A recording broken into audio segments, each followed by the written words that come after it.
Hello, I'm speaking with Dina, and Dina is with the Fracking organization.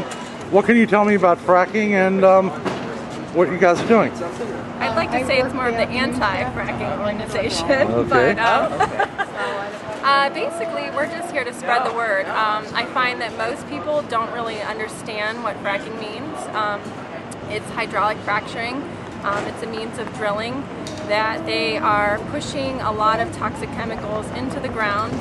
Those toxic chemicals do come back up, and then they also have to take them and store them somewhere. They either put them back into the ground or they aerate them up into the air. So there's a lot of different directions here that it causes a lot of pollution for land, air, and water. It's a serious risk for our water supply. There's a lot of hazardous chemicals. Most of them they don't have to disclose what they're using.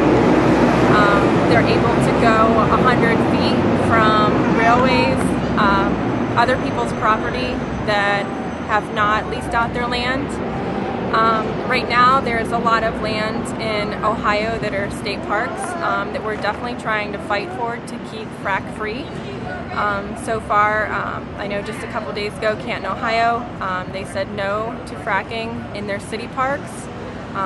That's definitely a positive move in the right direction.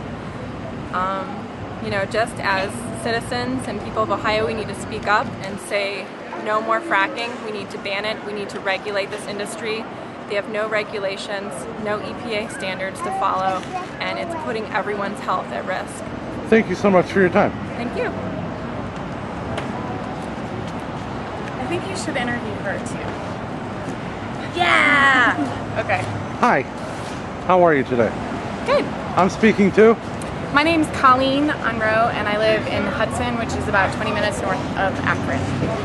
What are you here for today? Well, I'm here to bring attention to the issue of toxic shale gas development and hydrofracking. I think that there's a lot of concerns with this type of fossil fuel. I also just recently moved back to Ohio about a year ago. I'd been working in eastern Kentucky on issues of fossil fuels there, where communities were having problems with coal companies destroying their properties, and also with gas development down there. And so it's as I've been getting more involved with the fracking issue here in Ohio, it just seems like it's very similar stories. People are getting exposed to air pollution, they're having breathing problems, they're having health problems, our water's getting contaminated, and I think that there's a better way, and we could create a lot of jobs if we invested in clean energy and energy efficiency and help out people that can't afford their energy bills now by creating those kinds of jobs through energy efficiency. So I'm here to bring attention to what's going on, and that a better way is possible, and also just to let people know, Dina was talking about in Canton, they were wanting to drill on city property.